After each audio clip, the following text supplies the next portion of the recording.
Namaskaram, Peeps. This is Harisha from Melbourne Yatri. Welcome to another episode of Tech Review. What you're looking here is my latest endeavor towards photography and video. I've traded along with my old Canon 650D camera that I used to own. That's from 2013, so it's been almost 10 years of that. So I've traded quite a few of that. Then I've actually ponied up a lot of money from my own bank account to go ahead and do this. The reason I want to go ahead and do this is because trying to do professional photography, as usual, everyone is on the craze of full frame. I understand it. I did actually buy a Panasonic G9 along with a 9mm Leica, and I thought that's going to solve my problem of taking large landscapes or photos and videos for larger field of view or larger angle of view, either you want to call it. But then it always had a limitation because it's a 9mm on a what you call micro four thirds sensor, so it was only coming up to 18 mm, and I was looking somewhere in the range of 14 to 16 mm. Now I did try converters and all that stuff on my M6 Mark II, the Canon camera that I'm actually having, mirrorless one, and all that, but then nothing was giving me the same kind of output that a full frame was giving. Now I had an option to go for Canon full frame cameras because I have almost 6 different lenses from Canon, but I chose not to. The reason is explained in the next video. So this is all about just unboxing of my A7 IV, the latest one I bought. Yes, I've seen all the reasons of overheating issues that A7 Mark IV has. I've also seen all the remedies that you can take to ensure that there is no overheating for A7 Mark IV. For the use case that I'm going to go ahead and do in my usage, I don't think A7 Mark IV will get heated that much. So let's see. Until unless you try it, you don't know, right? This is the brand new box. I didn't want to buy the ZV-E1 for a very specific reason, is because they have crammed up too much of a sensor and too much of electronics in a very small body. So I don't think ZV-E1 is going to hold up with respect to heating issues in cameras. I'm sure that's a camera that if you run 4K at 60 FPS to catch some cool scenes, or even 4K 30 FPS beyond an hour or so of blind blogging, I don't think that's going to sustain more than that. But anyway, I would prefer to either opt for an A7C or an FX30. And if you have money, go ahead, man. Go buy a A7S3 or or FX3. I have seriously considered trying to buy an A7S3, but I just couldn't pony up those many dollars to do it. So, well, this is you can call a poor man's A7S3. Using, as usual, my trusty knife to just open up the seal on the other end. And then, before we just open up, as usual, we would like to see all the sides the packaging comes in. So this is top, says Sony, obviously it's going to be reverse PL, Alpha series by default. Then, it's going to say it's E-mount and 35mm full frame. I have been a fan of E-mount despite owning Canon and Panasonic and falling in love with micro four third and the Canon lenses, because E-mount allows you to go anywhere from the APS-C crop sensors to the full frame sensors and have a very good cross compatibility.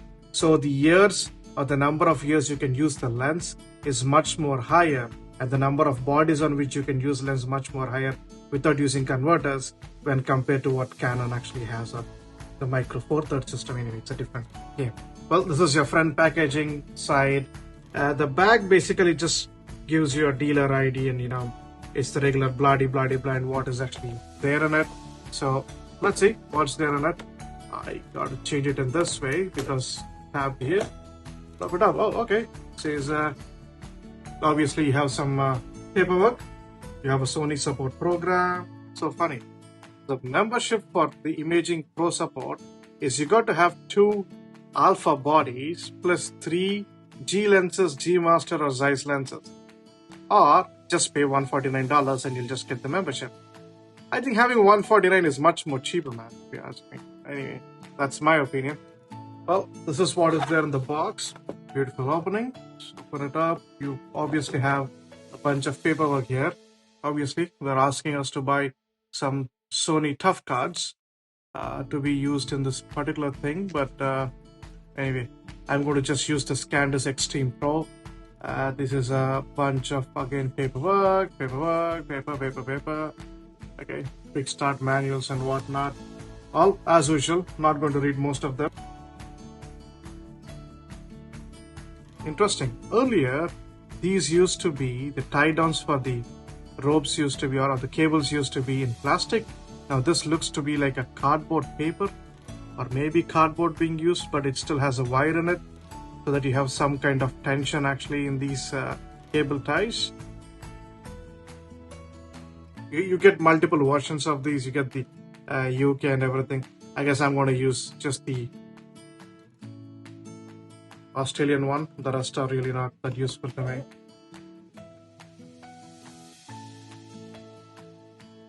American. Oh, there you go. Aussie one. That's all I need. Let's put that aside. Put even these aside. And ta-da! That's what is there. Okay. So you do basically have this pouch. Okay, let's see what's there in this pouch. Let's try to be gentle, not basically tear pouches apart. This is USB 3 to USB-C. Pretty good. I guess this is used for charging and stuff for the camera, for in-body charging of the battery. Obviously, you actually get the A7 IV carrying strap. We put them aside.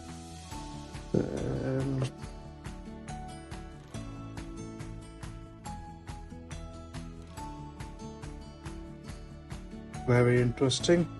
So this is basically the brick which is used. So you would use one of the cables provided by you, connect it on one side. On the other side, you're just having the USB to go ahead and charge the battery in the camera itself. Nice pouches, if you ask me.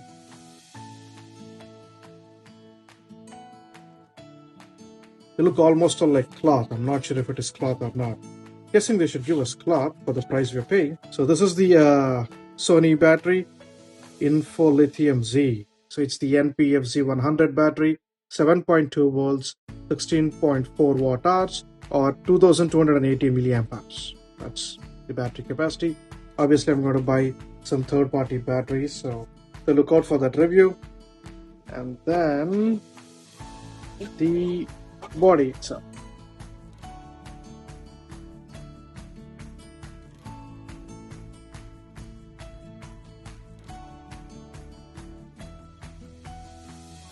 That's where the camera is.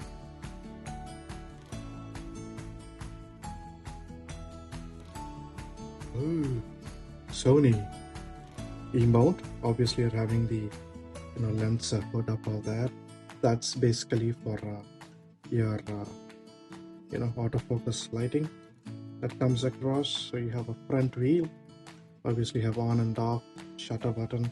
C2 customize. This is for record. Now this is something interesting that is being done. That is, this is earlier was just exposure wheel. Now you can actually assign it in the software how you're going to do it. This is one more wheel. Obviously, this is your main dial. And to change between your photo, video, and the SNQ mode, you actually have this small button up in the front. You need to press it and then move. If you can see this, you got to press it, and then move. If you don't press it, it will not move by itself.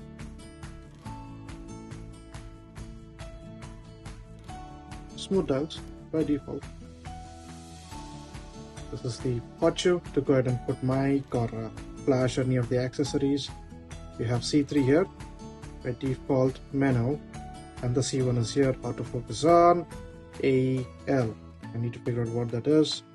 You have a function. Obviously, you have a joystick here, and then you have the flywheel, the display, ISO, and then timer and the number of shots you would take. And this is just for this is basically for previewing the photos that you have taken, and obviously C4 button, which is actually for delete. This is an A7 IV. Yeah, it's an A7 IV. So you'd get a brand like this for people who are confused like me. So the ports on the side. So you have these easy doors to actually put your fingernail in and open up. Wonderful. You have a full-fledged HDMI port here, just like my G9. Makes life very simple. Let's see what this is. This is basically your plug-in power. So if you're actually having plug-in power available, you can go ahead and do that. Looks like that's a different type of card. Now this is with respect to your headphones for you to go ahead and sit and listen when you're trying to record stuff.